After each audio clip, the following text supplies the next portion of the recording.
आज कॉलेजला जाताना वाटत चिसाच्या झाडाखाली पोरं गोट्या खेळताना दिसली. गाडी लावून मी बी सामील झालो त्यांच्यात. कितीतरी वर्षांनी आट्टो हातात घेतला. पहिल्यासारखा नियम नाही राहिला, पण तरी बी 4-5 गोट्या काढल्याच. नियम हुकून आयचनात गेलेली गुठी पोरांनी हुडकून दिली. ढूस खेळतानाच समद नियमित त्यांनीच सांगितलं. 10 पैशाला 5 गोट्या असतानाचा आमचा काळ आज रुपयाला 2 गोट्यापर्यंत येऊन ठेपलाय. माझ्या लहानपणीचा ह्यो आवडता खेळ. त्यावेळी घरी गाडगं भरून गोट्या असल्या की जणू बँक अकाउंटवर लाखभर रुपये असल्याने रुबाब असायचा. एखादा डाव जिंकल्यावर लॉटरी लागल्यागत आनंद व्हायचा आणि हरल्यावर इळभर करमत नव्हतं. आज गोट्या खेळताना जुन्या दिवसाची लय सई झाली. आपण वरून किती बी मोठं झालो तरी आपल्यातलं लहान लेकरू कायम जिवंत असते.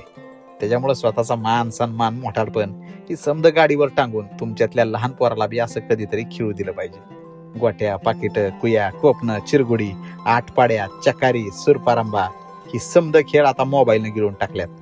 पण अजून बी लांब कुठंतरी गावकुसात ही खेळ जोपासणारी दुर्मिळ पिढी जिवंत आहे, याचं समाधान वाटतंय.